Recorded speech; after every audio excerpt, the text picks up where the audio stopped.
Selon les spécialistes, le diabète est un excès de graisse dans le sang. En Guinée, la pathologie prend de l'ampleur par méconnaissance ou par défaut de consultation. Et chaque année, la journée du 14 novembre est consacrée à la lutte contre le diabète. Pour l'occasion, des actions concertées sont mises en œuvre afin d'accompagner des organisations de la société civile et des initiatives communautaires. C'est une assistance financière pour rehausser le niveau d'intervention des acteurs de terrain.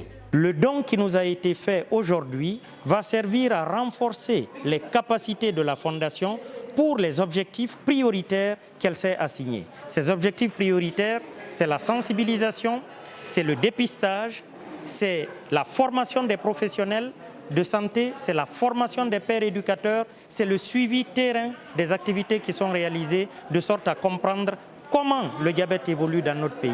Chaque année, nous dédions une journée entière dans le cadre de la responsabilité sociétale, en soutenant des actions sociales, des actions de développement.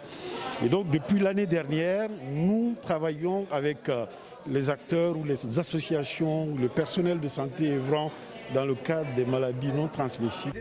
Cette assistance financière prend forme dans le pays à cause de la régularité du geste. Un accompagnement qui vient booster les efforts du ministère de la Santé. Pour lui, la lutte contre le diabète n'est pas isolée. Le ministère de la Santé seul ne peut pas mener cette bataille.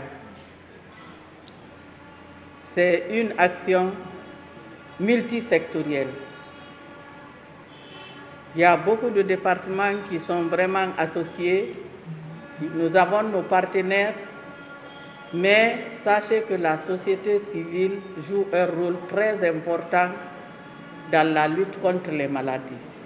Pendant ce temps, un livre est en projet. Il va traiter de la stigmatisation faite aux personnes atteintes du diabète. Nous avons décidé de collaborer avec cette fondation pour publier un ouvrage qui va paraître en janvier prochain. Ce livre contribuera à informer, à sensibiliser, mais surtout à donner de l'éducation aux diabétiques. Comment se comporter, comment se prendre en charge, comment faire les choses. En plus des 50 millions offerts par Ecobank à la Fondation pour la lutte contre le diabète et les maladies non transmissibles, 75 millions de francs guinéens vont être injectés dans le dépistage de la maladie. L'opération sera organisée à l'intérieur du pays.